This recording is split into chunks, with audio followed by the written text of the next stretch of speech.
من الشيطان الرجيم بسم الله الرحمن الرحيم يا أيها الذين آمنوا استعينوا بالصبر والصلاة إن الله مع الصابرين۔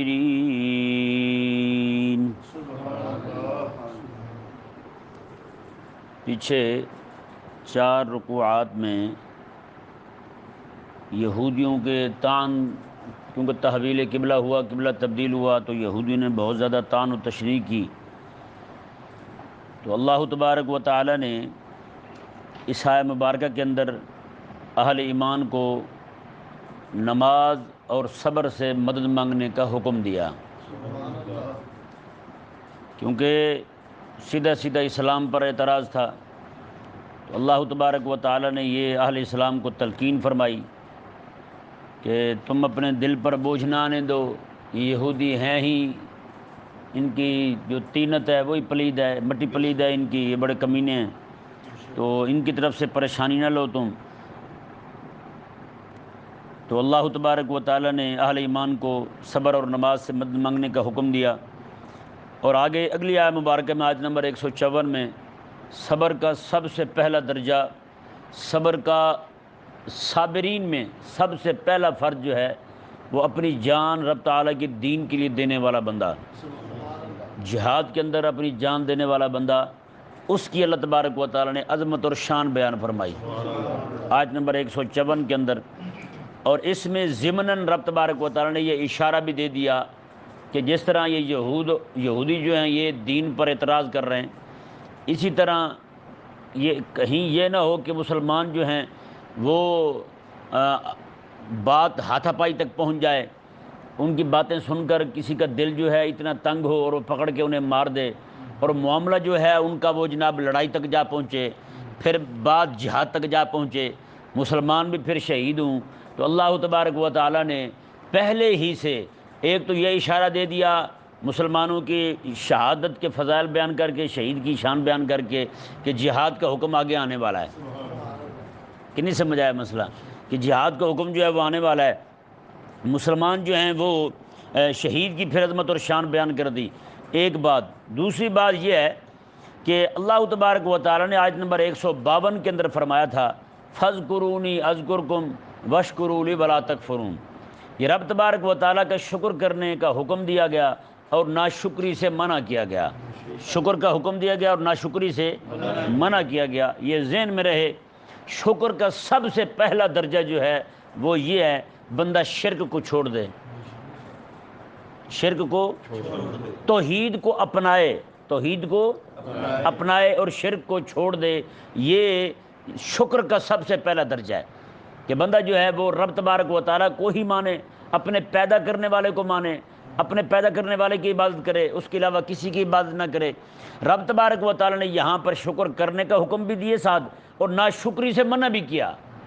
جب شکر کرنے کا حکم آ گیا تو پھر ناشکری، ظاہری بات ہے جب شکر کا حکم آ گیا پھر ناشکری تو نہیں کرے گا بندہ، یعنی شکر کا جو حکم آ گیا ہے پھر ناشکری سے منع کا، شکر نہ کرنے کا، یعنی کہ بندہ ناشکری کرے، کفران نعمت کرے، تو اس کی ممانعت تو شکر کے ضمن میں ہی آ گئی تھی، لیکن رب تبارک و تعالیٰ نے تاکیداً فرمایا کہ رب تبارک و تعالیٰ نے کیونکہ وَاشْكُرُوا لِي، شکر کرو میرا، اس میں توحید کو ماننے کا حکم آ گیا، وَلَا تَكْفُرُونَ میں شرک کرنے کی ممانعت آ گئی، شرک کرنے کی ممانعت آ گئی۔ مطلب کیا ہے؟ رب تعالیٰ میں میرا شکر کرو، یعنی میری توحید کو مانو، میں وَلَا تَكْفُرُونَ میری ناشکری نہ کرو، مطلب تم شرک میں مبتلا نہ ہو جاؤ۔ اس سے ثابت ہوا کہ توحید کو ماننا یہ شکر ہے اور شرک کرنا یہ ناشکری ہے، اور اسی طرح کر کے کریم آقا علیہ السلام کو ماننا یہ شکر ہے اور آقا علیہ السلام کا انکار کرنا یہ ناشکری ہے، کہ رب تعالیٰ نے اتنی بڑی نعمت عطا فرمائی، خود رب نے ارشاد فرمایا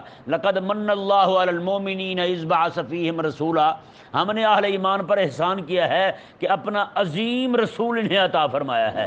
تو بتائیں جسے رب احسان فرمائے ہیں، جسے رب تبارک و تعالیٰ عظیم احسان فرمائے، جسے رب تبارک و تعالیٰ یہ فرمایا کہ ہم نے بہت بڑا رسول، سب سے بڑا رسول، شانوں والا، مقام والا، عظمت والا، رفت والا رسول عطا فرمایا ہے، تو بتائیں بھائی اس رسول کو ماننا رب کا شکر ہوا یا نہیں ہوا؟ پھر اس رسول کو نہ ماننا یہ رب کی ناشکری ہوئی یا نہ ہوئی؟ تو پھر رسول اللہ علیہ السلام کو خاتم النبیین ماننا یہ بھی رب تبارک و تعالیٰ کا شکر ہے، اور آقا علیہ السلام کی ختم نبوت کا انکار کرنا یہ کفران نعمت ہے اور یہ ناشکری ہے۔ یہ کیا ہے؟ ناشکری ہے۔ آپ اسی طرح کر کے ہر طرح کے عقیدے کو، ہر طرح کے عمل کو، ان اللہ تبارک و تعالیٰ کا ایک امر ہے اور ایک منہی ہے، ایک نہی ہے، ان دونوں کے ضمن میں لاتے جائیں، ہر طرح کا حکم جو ہے وہ انہی دو لفظوں کے تحت آتا جائے گا۔ کہ نہیں سمجھ آیا؟ ہاں، نماز پڑھنا یہ شکر ہے، نماز نہ پڑھنا یہ کیا ہے؟ یہ ناشکری ہے۔ کہ نہیں سمجھ آیا مسئلہ؟ تو رب تبارک و تعالیٰ نے شکر کا، کیونکہ رب تبارک و تعالیٰ کی اب یہ شکر میں اور کفران نعمت میں، شکر میں رب تعالیٰ کی ساری نعمتیں آ گئیں، ساری نعمتیں آ گئیں۔ قرآن کو پڑھنا، پڑھانا، سیکھنا، سکھانا یہ شکر میں آ گیا۔ رب تعالیٰ نے قرآن دیا ہے، بندہ پڑھے ہی نہ تو بتائیں ناشکری ہے یا نہیں؟ ہے نا جی؟ قرآن پاک کو پڑھنا شروع کر دے، اس پر عمل شروع کر دے تو یہ رب تعالیٰ کا شکر ہے۔ ٹھیک ہے نا جی؟ رب تبارک و تعالیٰ نے جب یہ فرمایا کہ تم میرا شکر کرو اور میری ناشکری نہ کرو، چونکہ ان دونوں لفظوں میں رب تبارک و تعالیٰ کی ساری عبادات، سارے احکامات آ گئے، اور ولا تکفرون میں ہر طرح کی حرام چیزیں، مکروہ چیزیں، اور مکروہ تحریمی تنزیہی دونوں آ گئی، ساری کی ساری چیزیں ولا تکفرون میں آ گئی، میں کہ ناشکری نہ کرو۔ اب رب تبارک و تعالیٰ نے پوری شریعت مبارکہ جو ہے یہ واشکرولی اور ولا تکفرون میں بیان فرما دی ہے۔ پورے کی پوری شریعت، پورے کا پورا دین ان دو لفظوں کے ضمن میں آ گیا۔ ہر طرح کا حکم ماننے کا حکم واشکرولی میں آ گیا، اور ہر طرح کی منہیات سے بچنے کا حکم آ گیا اسی آیت مبارکہ کے ان ولا تکفرون کے الفاظ میں۔ تو واضح ہو گئی یہ بات کہ رب تبارک و تعالیٰ نے ارشاد فرمایا اتنے بڑے احکامات کو ماننے کا حکم دے رہا ہوں اور اتنی بڑی چیزوں سے منع رکنے کا حکم دے رہا ہوں، تو یہ کام جو بغیر سہارے کے نہیں ہو سکتا، بغیر مدد کے یہ کام نہیں ہو سکتا۔ تو رب تبارک و تعالیٰ نے پھر ہمیں سہارا دیا۔ وہ سہارا کیا ہے جی؟ وہ سہارا ہے نماز اور صبر۔ نماز اور صبر، یہ دو سہارے رب تبارک و تعالیٰ نے ہمیں عطا فرمائے۔ اور یہ ذہن میں رہے، صبر جو ہے نا، صبر کی تین قسمیں ہیں۔ کتنی ہیں؟ تین قسمیں ہیں، مطلب تین درجے ہیں۔ سب سے پہلا درجہ جو ہے وہ رب تبارک و تعالیٰ کی منع کردہ چیزوں پر صبر کرنا، کہ نہیں؟ بعض اوقات بندہ کہتا ہے نا یار گناہ کرنے کو دل کر رہا ہے، مجھ سے صبر نہیں ہو رہا۔ جتنے بھی لوگ گناہ میں مبتلا ہوتے ہیں بے صبری کی وجہ سے مبتلا ہوتے ہیں نا، یہ کوئی اور بات ہے۔ تو یہ سب سے پہلا صبر جو ہے نا وہ یہ ہے کہ بندہ رب تبارک و تعالیٰ کی نافرمانی سے بچے۔ آج جو لوگ شرک کر رہے ہیں، کفر کر رہے ہیں، حرام میں مبتلا ہیں، کفر میں مبتلا ہیں، بے دینی میں مبتلا ہیں، وہ سارے کے سارے نہ یہ صبر نہ ہونے کی وجہ سے مبتلا ہیں۔ کسی بندے کو صبر آ جائے، اور کتنے بندے آج رب تبارک و تعالیٰ نے ہمیں پیدا میں نے کیا ہے، پیدا کرنے والا رب تبارک و تعالیٰ، صرف ہندوستان کے اندر 3 کروڑ معبود ہیں، 3 کروڑ خدا ہیں، علیحدہ علیحدہ علیحدہ علیحدہ 3 کروڑ خدا ہیں۔ بت تو اربوں میں ہے نا، وہاں ہر گھر میں علیحدہ رکھا ہوا ہے، تو 3 کروڑ انہوں نے علیحدہ علیحدہ علیحدہ علیحدہ خدا بنا کے رکھے ہوئے ہیں۔ بتائیں اگر وہ صبر کر لیتے ایک ہی رب پر جو دینے والا ہے، ہیں اسی کی بارگاہ کے ہو کر رہ جاتے، اسی سے ہی مانگتے، اسی کے سامنے اپنے دکھڑے بیان کرتے، تو بتائیں ان کے لیے بہتر نہیں تھا؟ ہیں اور اسی طرح کر کے جتنی بھی گناہ والے کام ہیں ان سب سے رکنا یہ صبر کا سب سے پہلا درجہ ہے۔ اور دوسرا درجہ کیا ہے؟ وہ ہے صبر علی الطاعات۔ پہلا درجہ تھا صبر علی المعصیت، گناہ پر صبر کرنا، گناہ نہ کرے بندہ، صبر سے رہے، صبر سے کام لے۔ اور دوسرا درجہ صبر کا کیا ہے؟ وہ ہے صبر علی الطاعات، نیکیوں پر صبر کرے۔ کس پر صبر کرے؟ نیکیوں پر صبر کرے۔ نیکی کرنا جو ہے نا، بعض کو دیکھیں نماز پڑھ رہے ہوتے ہیں، ہم سے نماز میں ہی بس نہیں چلتا کہ ابھی موبائل کھول کے واٹس ایپ کو کھولیں اور دیکھنا شروع کر دیں۔ یہ ویسے اتنا بندہ دوسرا موبائل نہیں دیکھتا، چھوٹا جو ہے میسج آتے ہیں اس پر، اتنا اسے نہیں دیکھتا جتنا اسے دیکھتے ہیں، ہے یا نہیں؟ رات کو بھی تب تک نہیں سوئیں گے جب تک 5-7 مرتبہ موبائل ہاتھ سے چھوٹ کے بوتھے پہ نہ لگے، ہے یا نہیں؟ منہ پہ زور پہ لگے گا اور ایسے پھر کہے گا یار میں تو پتہ نہیں کیا کر بیٹھا ہوں، اور پھر اٹھا کے پھر دیکھنا شروع کر دے گا، اچھا چلو تھوڑی سی نیند آئی تھی اب اڑ گئی۔ ظاہری بات ہے اتنا بڑا کلو کا موبائل منہ پہ لگے تو نیند تو اڑنی ہے۔ یہ حال ہو گیا ہمارا، جب تک موبائل نہیں لگے گا 4-5 مرتبہ منہ پہ اس وقت تک بندے سوتے نہیں ہیں۔ اچھے بھلے شریف بندے بھی رات کو جناب موبائل پہ جناب ٹچ کر رہے ہوتے ہیں، اور بغیر موبائل دیکھے نیند نہیں آتی۔ وہ لوگ جو رات کو کتاب پڑھ کے سوتے تھے ہیں اب وہ بھی موبائل دیکھ کے سوتے ہیں۔ اللہ تبارک و تعالیٰ سمجھ عطا فرمائے۔ تو یہ صبر نہیں نہ ہوتا بندے سے ان کا۔ اب پتہ کیا ہے، یہ واٹس ایپ جو ہے نا، خاص واٹس ایپ، اس کا حال بھی وہی ہے جیسے چھوٹے بچوں کو چڈی پہناتے ہیں نا چھوٹی سی، بار بار ماں ہاتھ لگا کے دیکھتی رہتی کہیں اس نے ٹٹی تو نہیں کر دی ہیں، اس کا بھی حساب وہی ہے۔ بار بار بندہ دیکھتا ہے، ایسے بیٹھا جناب موبائل اٹھا واٹس ایپ دیکھا، ایسے اٹھا واٹس ایپ، بھائی دوسرے موبائل کو نہیں دیکھتے، واٹس ایپ کو ہی دیکھتے ہیں۔ یہ عجیب بیماری لگ گئی ہے ہمیں ویسے۔ اللہ تبارک و تعالیٰ اس سے ہمیں ہمارا چھٹکارا دے دے ہمیں۔ سارے کے سارے لوگ جو ہے نا اسی میں مبتلا ہو گئے ہیں۔ میں کہتا ہوں خوش نصیب ہے بندہ اس دنیا کے اندر جس کو واٹس ایپ کی لت نہیں پڑی، موبائل کی لت نہیں پڑی جسے۔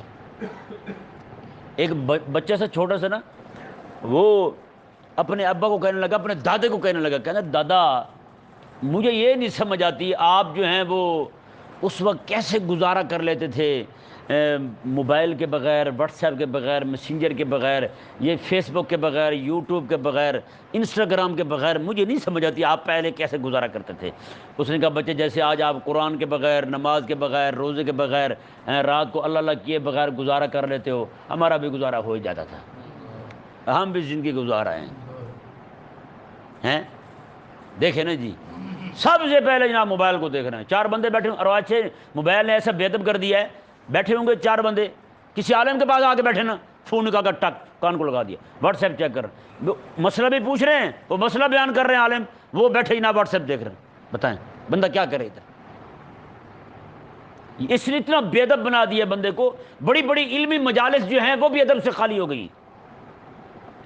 آپ یہاں بیٹھے ہیں کوئی مسئلہ شرعی بیان کر رہے ہیں، کسی کا موبائل آیا جناب ٹک، آپ تو خیر نہیں کرتے، ویسے آپ جمعے کو دیکھ لیں آپ، یا ویسے کوئی محفل ہو رہی ہے اس میں دیکھ لیں آپ، کتنے لوگ موبائل کے بہانے سے موبائل کان کو لگایا اور نکل گئے۔ یعنی اتنا درید دہن کر دیا، منہ پھٹ کر دیا اس موبائل نے کہ حالات ہی تباہ ہو گئے ہیں، بات جو ہے وہ بننے کی طرف آ نہیں رہی۔ ابا جی بیٹھے ہیں سامنے، والدہ بیٹھی ہیں سامنے، ان سے پوچھنے کی حاجت ہی نہیں ہے کہ میں فون سن لوں یا جناب اہم بات کر رہے ہیں، نہیں، فون آیا فوراً فون اٹھانا ہے، یعنی جو بات ہو رہی ہے وہ اہم نہیں رہی، اب فون اہم ہے، کیا جی وہ کوئی بات ہی کر دیں گے ایسے۔ بندہ پوچھے یار جس بندے کا فون تو نے اٹھایا کہ وہ مجھ سے اہم تھا، تیرے ابا سے اہم تھا، تیری ماں سے اہم تھا، وہ جو بات کر رہا تھا، میں تیرے سامنے شرعی مسئلہ بیان کر رہا ہوں، وہ شریعت کا مسئلہ تجھے اس نے جو فون کیا ہے وہ میری بات سے بھی اہم بات بیان کر رہا تھا آپ کے سامنے کہ تو نے فون اٹھا لیا ہے۔ فون سب سے زیادہ اہم کیوں بن گیا بھائی ہماری زندگی کے اندر، ایک جزو لازم کیوں بن گیا؟ بتائیں بھائی، اتنی جناب یہ کوفت ہوتی ہے ان چیزوں کو دیکھ کر کے، جناب بندہ اہل اللہ کے پاس جائے، بزرگوں کے پاس جائے، علماء کے پاس جائے، وہاں تو بندہ کم از کم ادب کے ساتھ بیٹھ جائے۔ یہ اس چیز نے ہمیں بہت زیادہ میں کہتا ہوں برکات سے محروم کر دیا ہے۔ دین کی پہلے لوگ آتے تھے نا عالم کا واز سننے کے لیے، ایسے بیٹھے ہوتے تھے، کام کی بھی فکر نہیں ہوتی تھی، بڑے غور کے ساتھ سنتے تھے، ٹھیک ہے نا، لیکن آج وہ حالت نہیں رہی۔ آج آپ پہلے کہہ دیں بھی موبائل آپ نے نہیں نکالنا، موبائل آپ اپنے بند کر کے جیب میں ڈال دیں یا اسے سائلنٹ پہ لگا لیں، لیکن نہیں، جیسے جناب یہاں پہ دھڑکن محسوس ہوئی ہاتھ وہیں رکھیں گے جیب پر ہی، جیسے جناب تھوڑا سا ہلا موبائل نکالا اور باہر نکل گئے۔ یہ ادب رہ گیا ہے علم کی مجالس کا۔ اللہ تبارک و تعالیٰ ہمیں سمجھ عطا فرمائے۔ تو میں یہ کہہ رہا تھا صبر ہم سے نہیں ہوتا کہ نماز پڑھ رہے ہیں نا، لوگوں کا بس نہیں چلتا کہ نماز میں ہی نکال کے موبائل اور جناب اسے دیکھ لیں۔ اور ایک تو میں نے توبہ نعوذ باللہ مولوی دیکھا، مدینہ شریف ہمارے ساتھ تھا، جیب سے موبائل نکالے، فون آیا نا، جیب سے موبائل نکال کے اس نے کر کے دیکھے بھی ہے کون، موبائل نکال کے دیکھے کہ ہے کون، دیکھ کے کہ اچھا فلانا ہے، پھر نو کر دے، یعنی کال کو کاٹ دے، فون کو کاٹ کے پھر جیب میں ڈال دے۔ میں نے کہا ماشاءاللہ آپ کی تو نماز بڑی مضبوط ہے۔ کہتے جی وہ کیسے؟ میں نے کہا بھی آپ نے موبائل نکالا بھی ہے اور دیکھا بھی ہے سارا بھی کون بندہ فون کر رہا ہے، بعد میں کال بھی کاٹی ہے، آپ کی نماز کو ماشاءاللہ کچھ بھی نہیں ہوا ہیں۔ کیا یار مضبوط نماز ہے آپ کی، تو نماز نہیں ٹوٹتی۔ اس کے ساتھ وہ پٹھان ہے، پٹھان کو کسی نے کہا کہ بغیر وضو کے نماز نہیں ہوتی، مصلی اس کے پاس تھا، اس نے سامان سے نکالا ڈال کے نماز پڑھی، اس نے کہا لو میری تو ہو گئی، تیرے سامنے ہوئی ہے، پڑھ کے دی ہے بغیر وضو کے پڑھی ہے۔ تو پتہ نہیں کیسے کہتے نماز نہیں ہوتی بغیر وضو کے۔ بھائی نہیں، ہماری نمازیں آج بے اثر ہوئی ہیں، کیوں ہوئی ہیں؟ نماز میں کھڑے 4 فرض ہم سے نہیں پڑھے جا رہے بڑی مشکل سے، جیسے سلام پھرا دعا سے پہلے، ذکر و اذکار کرنے سے پہلے موبائل نکال کر دیکھیں گے، ہاں جی کسی کا میسج تو نہیں آ گیا، کوئی کسی کی کال تو نہیں آئی کوئی۔ تو اس چیز نے ہمیں ہماری نمازوں کو بے اثر کر دیا ہے۔ رب تبارک و تعالی نے جو ارشاد فرمایا کہ نماز سے مدد مانگو، اب یہ بات بڑی سوچنے کی ہے، غور کرنے کی ہے کہ نماز میں اور مصیبت میں جوڑ کیا ہے۔ رب تعالیٰ نے جو ارشاد فرمایا کہ اگر جیسے آقا علیہ الصلوۃ والسلام کا عمل شریف ہے، آقا علیہ الصلوۃ والسلام صحابہ فرماتے ہیں اذا حازبہ ہیں، آقا علیہ الصلوۃ والسلام کو جب بھی کوئی پریشانی آتی تھی نا، میں فاضع الی الصلاۃ، آقا علیہ الصلوۃ والسلام اسی وقت نماز پڑھنا شروع کر دیتے، نماز پڑھنا شروع کر دیتے۔ اب نماز میں اور مصیبت میں، مصیبت کی دور کرنے میں، دونوں میں جوڑ سمجھ نہیں آتا، دونوں میں جوڑ سمجھ نہیں آتا، لیکن ہمیں اور نہ ہی ہمیں اس کی کوئی حکمت سمجھ آتی ہے، لیکن چونکہ رب نے حکم دیا ہے، یہ نہیں سمجھ آیا مسئلہ۔ اب بندے کے سر میں درد ہو جائے، پریشانی ہے یا نہیں، نماز پڑھو بھائی۔ اور سر درد میں نماز میں کوئی جوڑ سمجھ آتا ہے؟ نہیں سمجھ آتا۔ لیکن رب تبارک و تعالیٰ کے حکم سے، امام الانبیاء کے تجربے سے، اولیاء کرام کے تجربے سے، بعض اوقات بندے کے اپنے ساتھ بھی بیتتی ہے، تو یہ تجربات یہ بتاتے ہیں کہ ہاں بھائی جوڑ سمجھ آئے نہ آئے، اس کا مسئلہ اس کی یعنی کہ حقیقت ہے، یہ حقیقت ہے، بات جو ہے نا خلاف حقیقت نہیں ہے، خلاف واقع نہیں ہے، یہ ایسا ہو چکا ہے۔ لا تعداد بندے جو ہیں وہ نمازوں ہی کے ذریعے، اور یہی تو وجہ ہے آقا علیہ السلام ایک نماز پڑھتے کرتے تھے صلاۃ الحاجت کی، کسی کو کوئی ضرورت پیش آتی، کوئی آتے جی میرا یہ کام ہے، آقا علیہ السلام اسے نماز تلقین فرماتے ہیں، میں جا کے یہ نماز پڑھ 2 رکعت پڑھ رب تبارک و تعالیٰ کی بارگاہ میں اور دعا مانگ رب تبارک و تعالیٰ، صلاۃ الحاجت۔ اب بارش نہیں آ رہی، بارش نہیں آ رہی، یہ پریشانی ہے یا نہیں، مصیبت ہے یا نہیں، لوگوں کو جانور جناب وہ مر رہے ہیں۔ ابھی آپ نے دیکھا جیسے چولستان کے اندر یہ معاملہ پیش آیا، جہاں پہ ریتلی علاقے ہیں، پانی تک ختم ہو گیا، وہاں جانور مر رہے تھے بیچارے، لیکن رب تبارک و تعالیٰ کی بارگاہ میں صلاۃ الاستسقاء پڑھی گئی، اللہ تعالیٰ نے بارش عطا فرما دی، ہے یا نہیں، رب تبارک و تعالیٰ نے بارش عطا فرما دی۔ تو یہ جوڑ سمجھ نہیں آتا، لیکن رب تبارک و تعالیٰ کا حکم ہے، اور امام الانبیاء علیہ السلام، امام الانبیاء کا تجربہ شاہد ہے، حضور کا تجربہ بتا رہا ہے، جب بھی کوئی پریشانی آتی ہے حضور نماز پڑھتے۔ یہ ایسے ہی ہے، اب تو خیر نہیں رہا وہ کام، پہلے فرنگی دانہ نا، فرنگی دانہ ایک مشہور تھا، پتھر تھا پتھر، لیکن اسے فرنگی دانہ کہتے تھے۔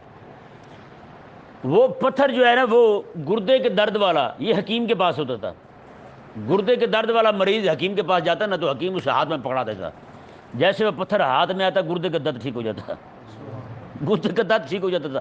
اب بظاہر اس پتھر کو ہاتھ میں پکڑنے سے، اور گردے کا گردہ کہاں پڑا ہے بھائی، چلو دوائی کھائیں، بندہ گولی کہے، کوئی بھی شے ہے اندر جائے، سمجھ آتا بھی گولی اندر گئی ہے، دوائی اثر کر رہی ہے، لیکن یہ جوڑ سمجھ نہیں آتا پتھر کا، فرنگی دانے کا اور بندے کے گردے کے درد کا۔ لیکن چونکہ بارہا کے تجربے سے ثابت ہے، گردے کے مریض ٹھیک ہوئے ہیں، اور اسی طرح کر کے آپ دیکھیں جیسے مقناطیس ہے، کیا ہے، سب سے ہلکا کاغذ ہوتا ہے یا نہیں، مقناطیس کاغذ کو نہیں کھینچتا، کہ کھینچتا ہے، کاغذ کو نہیں کھینچتا، لیکن وہی مقناطیس جو ہے نہ ہی لکڑی کو کھینچتا ہے، لیکن وہی مقناطیس لوہے کو کھینچ لیتا ہے، لوہے کو کھینچتا ہے۔ لیکن یہ بات اب یہ سمجھ نہیں آتی، لیکن بارہا کے تجربے سے یہ بات ثابت ہے کہ لوہا مقناطیس جو لوہے کو کھینچتا ہے. لیکن یہاں یہ بھی ذہن میں رہے جب زلزلہ آنے لگتا ہے نا، زلزلہ آنے سے تھوڑی دیر پہلے یہ مقناطیس کی تاثیر رب ختم کر دیتا ہے. مقناطیس کی تاثیر رب ختم کر دیتا ہے. مقناطیس میں وہ کشش ثقل والی بات نہیں رہتی، وہ ختم ہو جاتی ہے. زلزلہ آنے کے بعد پھر آتی ہے اس میں وہ بات، پھر پکڑتا ہے اسے. زلزلے کے دوران اس میں وہ کوئی طاقت اور قوت نہیں رہتی، اس کی کشش ثقل اس سے ختم ہو جاتی ہے. وہ عام ہو جاتا ہے، جیسے عام لوہا ہوتا ہے ویسے ہی حال اس کا ہو جاتا ہے. جیسے لوہا لوہے کو نہیں کھینچتا ہیں، اس طرح کر کے یہ بھی نہیں کھینچتا، پھر خاموش ہو جاتا پھر یہ.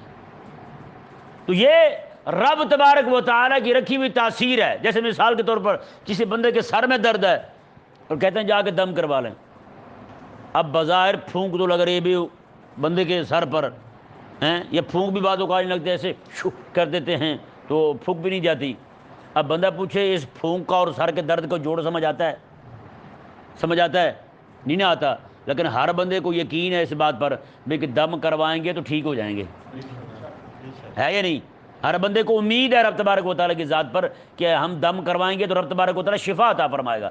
تو بھائی اسی طرح کر کے بظاہر جوڑ نہ بھی سمجھ آیا میں، جیسے میں نے یہ 2-3 مثالیں آپ کے سامنے رکھی ہیں، بظاہر جوڑ نہ ہی سمجھ آئے لیکن یہ بات سمجھ آتی ہے کہ رب تبارک و تعالیٰ کا حکم ہے، انبیاء کا تجربہ شاہد ہے اور ہمارا تجربہ شاہد ہے اس پر. بعض اوقات تجربہ ثابت ہوتا ہے، ہر بندہ دیکھتا رہتا ہے، نماز پڑھتا اللہ تعالیٰ معاملات کو درست فرما دیتا ہے. تو یہ بات ثابت کرتی ہے کہ نماز میں واقعی تاثیر ہے. اسے کہتے ہیں، یہ جو تاثیر ہے اسے کہتے ہیں مؤثر بالخاصہ. کیا کہتے ہیں اسے؟ مؤثر بالخاصہ. یہ رب تبارک و تعالیٰ نے اس کے اندر خاصہ رکھا ہے، اس خاصے کی وجہ سے وہ مؤثر ہے. نماز کے اندر جو تاثیر رکھی ہے رب تعالیٰ نے رکھی ہے، اور حقیقی تاثیر رکھنے والا مؤثر حقیقی خالق کائنات ہے. سمجھ آ گیا مسئلہ؟ اب یہاں پہ ایک شبہ وارد ہوتا ہے کہ ہماری نمازیں جو ہیں، آج میں اپنی بات کر رہا ہوں، ہماری جو نمازیں ہیں یہ مشکلات کے حل کے لیے کام کیوں نہیں دیتی؟ ہماری نمازیں بے تاثیر کیوں ہیں؟ اس کی میں آپ کو ایک مثال سے وضاحت کرتا ہوں. جیسے مثال کے طور پر کوئی بندہ پلاسٹک کا شیر لائے گھر میں، پلاسٹک کا شیر. اب بتائیں شیر کے سامنے کوئی جانور ٹھہر سکتا ہے؟ نہیں ٹھہر سکتا. لیکن پلاسٹک کا شیر لائے، ہو بھی اتنا بڑا، گھر لا کے رکھ دے. اب گھر کے اندر کہیں سے چوئی نکل آئے، چھوٹی سی چوہیا چوہیا چھوٹی سی ہے، وہ آ کے اسے کچل دے گی نہیں کچل دے گی؟ کچل دے گی نا اسے، تھوڑا تھوڑا کر کے کھاتی رہے گی، شیر ہی ختم کر دے گی. اب ایسا کیوں ہوا؟ وہ چھوٹی سی چوہیا ہے اور یہ اتنا بڑا شیر ہے. وہ چوہیا اس شیر کو کھا گئی، شیر کو نیست نابود کر گئی. کیوں؟ اس کی وجہ یہ ہے کہ وہ شیر کی صورت تھی، حقیقت نہیں تھی اس میں. وہ شیر کی صورت تھی، حقیقت وہاں نہیں تھی. اور یہاں کیا ہے چوہیا میں؟ یہاں صرف صورت نہیں تھی، یہاں حقیقت بھی تھی. اسی طرح کر کے آج ہماری نمازیں جو ہیں یہ صرف صورت ہیں نماز کی، یہ صرف ہم نمازیوں کی نقل کر رہے ہیں، حقیقت نہیں رہی. اگر حقیقت ہوتی آج ہماری نمازوں کے اندر تو میں کہتا ہوں بندہ نماز پڑھ کے سلام پھرتا، مجال ہے اس کا کام نہ ہو. سلطان صلاح الدین ایوبی رحمہ اللہ، آپ فلسطین میں تھے، فلسطین کو کر چکے ہیں فتح، لیکن آپ کو پتہ چلا کہ پیچھے سے نصرانیوں کا بہت بڑا بیڑا، پورا جہاز بھر کے لوگوں کا آ رہا ہے. تو آپ بڑے پریشان ہوئے. شام کے وقت اطلاع ملی تو سیدھے مسجد اقصی میں داخل ہو گئے، ساری رات نماز پڑھتے رہے اور روتے رہے اللہ تعالیٰ کی بارگاہ میں. مولا میں نے اسے جیسے فتح کیا یہ مجھے پتہ ہے، مولا مہربانی فرما، اگر یہ دشمن آ جاتے ہیں تو ہم لڑنے کی طاقت نہیں رکھتے، تو ہی مہربانی کر دے. ساری رات نماز پڑھتے رہے، نماز میں روتے رہے. صبح کا وقت جب آیا نا جی، باہر نکلے تو مسجد کے دروازے پر ایک مجذوب بیٹھا تھا. وہ دیکھ کے کہنے لگا، ایوبی، اور آج تو نے 4 قطرے آنکھوں سے نکالے نا نماز پڑھتے ہوئے، وہی قطرے ان کے جہاد کو ڈبو گئے ہیں. ان کا جہاد رات ہی ڈوب گیا ہے تیری نماز کی برکت سے. اندازہ لگائیں جی، نماز بندہ پڑھے تو صحیح، حقیقت تو ہو. لیکن ہم تو بھائی صورت لیے پھرتے ہیں، نماز پڑھی ہے ہم نے، نماز میں کیا سوچ رہے تھے بھی بتائیں؟ کھڑے نماز پڑھتے ہیں دکانوں کا حساب کر رہے ہیں، کھڑے نماز پڑھتے ہیں ہمیں سارے جہان کی چیزیں نماز میں یاد آتی ہیں، جو باتیں بھولی ہوتی ہیں ہمیں وہ بھی نماز میں یاد آتی ہیں، اور بھائی حقیقت نہیں ہے ہماری نماز میں، تو پھر آج لوگ کہتے ہیں جی بتائیں جی آپ کہتے ہیں نماز میں یہ ہو جاتا ہے وہ ہو جاتا ہے۔ میں نے کہا خدا تمہیں ہدایت دے، ایک بندہ وہ ہے جو چیز کو دیکھ رہا ہے، چیز کو دیکھ رہا ہے، مشاہدہ کر رہا ہے، اور ایک بندہ وہ ہے جو دیکھنے والے کی بات کو مان لیتا ہے، دیکھنے والے کی بات کو مان لیتا ہے۔ اس نے نہیں دیکھا، تجربہ اس کا نہیں ہے، اس کے پاس کچھ بھی نہیں ہے کہ جناب تجربے سے معلوم ہو جائے یا دیکھنے سے معلوم ہو جائے، اس نے نہ دیکھا ہے ایسا ہوتا کہ نماز سے مسئلہ حل ہو جاتا ہے، نہ اس کا تجربہ ایسے اس پر شاہد ہے، لیکن وہ بزرگوں سے سن کے مان جاتا ہے۔ یہ بھی بہت بڑی خوش قسمتی ہے، مان جائے۔ جیسے آج ہم ہیں، نماز پڑھنے سے مسئلہ حل نہ ہو ہیں، لیکن ہمیں قسم خدا کی یہ یقین ہے، امام الانبیاء نے فرمایا مسئلے حل ہوتے ہیں، تو ہمیں یقین ہے کہ حل ہوتے ہیں۔ ہماری نماز میں وہ حقیقت نہیں رہی، ہماری نماز میں حقیقت نہیں رہی، تو اس کا مطلب یہ ہے کہ حل نہیں ہوتے۔ بندہ رب تبارک و تعالیٰ کے دین کا انکار شروع کر دے، رب کے قرآن کا انکار شروع کر دے، رب نے جو فرمایا ہے کہ صبر کرو اور نماز، یہ دونوں چیزیں تمہاری مدد کرنے والی ہیں، تو پھر ہم اس کا انکار کیوں کریں؟ اور بندہ خود اندھا ہے، کم از کم کسی دیکھنے والے کی بات ہی مان لے، اس کا انکار کیوں کرے؟ کہتے ہیں میں نے نماز پڑھی ہے مسئلہ حل نہیں ہوا، وظیفہ پڑھا۔ آج لوگ وظیفہ پوچھتے ہیں، وظیفہ پڑھنا ہے، پڑھتے رہیں گے کئی سارے دن، بعد میں کہیں گے وہ تو مسئلے حل نہیں ہوا جی، اب ہم کیا کریں بھائی خدا کے لیے تو یہ دیکھ بھی میرے اندر قصور ہے، مجھے شکایت دینے کی، رب تبارک و تعالیٰ کی بارگاہ میں اپنی شکایتیں رب کی شکایت کرنے کی، کہ مجھے آگے کہہ رہے ہیں رب کی شکایت کر رہے ہیں، میں نے رب کا نام لیا تھا تو مسئلے حل نہیں ہوا، مطلب کیا یار رب کی شکایت مجھ سے کر رہے ہیں؟ میں کون ہوں؟ ہماری کیا اوقات ہے؟ تو اگر ہم خود یہ کیوں نہیں سوچتے ہم کہ ہمارے ہی اندر قصور ہے، ہم سے ہی پڑھنے میں کوئی خطا ہو گئی ہے، ہم سے ہی پڑھنے میں جناب کو بات دائیں بائیں ہو گئی ہے، ہم جناب اس کی شرائط کا خیال نہیں رکھ سکے۔ یار یہ بتائیں آپ کو، بندہ دوا کھاتا رہے، دوا کھاتے ہوئے تو بار بار دوائی کھاتا رہے، ہوتا ہے یا ایسا نہیں ہوتا کہ وہ دوائی ہی اثر چھوڑ جاتی ہے؟ یہ بندہ دوا بھی کھاتا رہے ساتھ پرہیز بھی نہ کرے، دوائی اثر چھوڑتی یا نہیں چھوڑتی؟ اچھا یہ بات ہر ایک کی سمجھ میں آ جاتی ہے، لیکن یہ سمجھ نہیں آتی کہ یار ہماری نمازیں جو ہیں، جس طرح رب نے نماز پڑھنے کا حکم دیا ہم ویسے نہیں پڑھ رہے، تو اس لیے ہمیں وہ فوائد اور وہ ثمرات بھی حاصل نہیں ہو رہے۔ میں حقیقت کہہ رہا ہوں، آج ہماری نمازوں کی مثال جو ہے نا، وہ دو ہی چیزوں سے دی جا سکتی ہے، یا دوائی کوہنا کہتے ہیں پرانی کو، دوائی پرانی ہو جائے تو وہ اثر نہیں کرتی، یا پھر دوائی پرانی مطلب بندہ کھا کے پھر دوائی اثر چھوڑ جاتی ہے۔ ہماری نمازوں کا حال وہی ہو گیا ہے، کیونکہ ہم نے اب اس لیے نہیں پڑھ رہے کہ رب کا حکم ہے، ہم اپنی عادت پوری کر رہے ہیں، نماز پڑھ رہے ہیں، کیونکہ نماز تو گناہ سے روکتی ہے، رب کا قرآن فرماتا ہے۔ اس سے ثابت ہوا کہ ہم نماز کو عبادت جان کے نہیں پڑھ رہے، نماز کو عادت کر کے پڑھ رہے ہیں، نماز کی عادت ہوگی ہمیں پڑھ رہے ہیں، اللہ اکبر، آئے اور پڑھے اور چلے گئے۔ بتائیں ایک نماز پڑھ کے دوسری نماز جب پڑھنے آتے ہیں، ہم اپنے آپ میں کوئی تبدیلی محسوس کرتے ہیں؟ نہیں نہ محسوس کرتے، تو پھر ہم یقین کر لیں ہم نماز کو بطور عبادت نہیں بطور عادت پڑھ رہے ہیں۔ بندہ رب کی بارگاہ میں بھی آئے کوئی بھی تبدیلی نہ آئے، بھائی یار بندہ کسی گھر میں چلا جائے روح افزا پی لے تو اس کی روح میں بھی تھوڑی سی افزائش آ جاتی ہے، بندے کے دل خوش ہو جاتا ہے، بندہ رب کی بارگاہ میں کھڑا ہو ایسے کیسے چلا جائے؟ تو مطلب کیا ہے؟ ہم نے نماز کو عبادت جان کے نہیں، نماز کو عادت جان کے پڑھا ہے، آئے اور عادت پوری کی اور چلے گئے، نہیں سمجھ پڑ رہا مسئلہ؟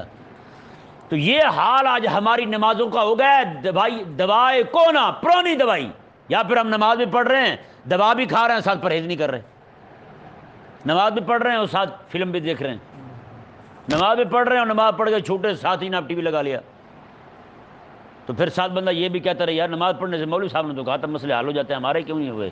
میں نے کہا مسئلہ تو نے خود ہی کھڑا کر لیا ٹی وی والا، ادھر نماز پڑھی اور ساتھ ہی ادھر لگ گیا تم، تو بتا پھر کیسے تجھے نماز کا نفع ہوگا؟ بھائی دوائی کھانے کے ساتھ ساتھ بندے کو پرہیز بھی شرط ہوتا ہے، پرہیز بندہ نہ کرے اور کہے جی دوائی نفع نہیں دے رہی تو یہ تو غلط بات ہے، بھائی دوائی پہ بندہ دوش نہیں دے سکتا، نماز پہ بندہ دوش نہیں دے سکتا، اپنے آپ کو دیکھے، وظیفہ بندے نے پڑھا ہے اثر نہیں ہوا تو بندہ اپنے آپ کو دیکھے یار میں نے اس کی جو شرائط تھی وہ پوری نہیں کی۔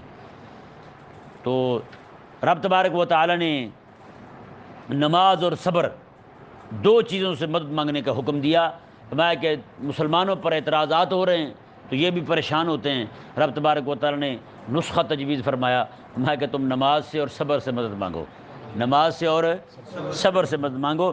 یا ایھا الذین آمنو، اے ایمان والو، استعینوا بالصبر والصلاۃ، تم نماز سے اور صبر سے مدد مانگو، ان اللہ مع الصابرین، بے شک اللہ تعالیٰ صبر کرنے والوں کے ساتھ ہے، اللہ تعالیٰ صبر کرنے والوں کے ساتھ ہے۔ صبر کی تین قسمیں، صبر کی تین قسمیں۔ سب سے پہلی قسم صبر علی المعصیت، بندہ گناہ پر صبر کرے، گناہ نہ کرے۔ دوسری قسم صبر علی الطاعات، طاعت پر، نیکی پر صبر کرے۔ اور تیسری قسم جو ہے وہ ہے صبر علی المصیبت، مصیبت پر صبر کرے۔ آپ صحیح سے بتائیں، آج ہمارے ہاں صبر کی ایک ہی قسم متعارف ہے، وہ یہی کہ پریشانی آ جائے تو صبر کر لیں، تو بندہ فوت ہو گیا تو صبر کر رہے ہیں۔ یہ جو پہلی دو قسمیں بیان ہوئی ہیں وہ اس سے بھی پہلے ہیں۔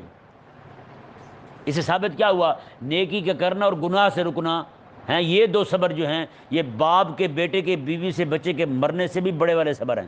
ان کے مرنے پر جو صبر کیا جاتا ہے اس سے بھی بڑا صبر جو ہے وہ صبر علی المعصیت ہے اور صبر علی الطاعات ہے۔ ان دونوں کے بعد جا کے درجہ آتا ہے صبر علی المصیبت کا۔ ہیں اللہ تبارک و تعالی ہمیں سمجھنے کی توفیق عطا فرمائے۔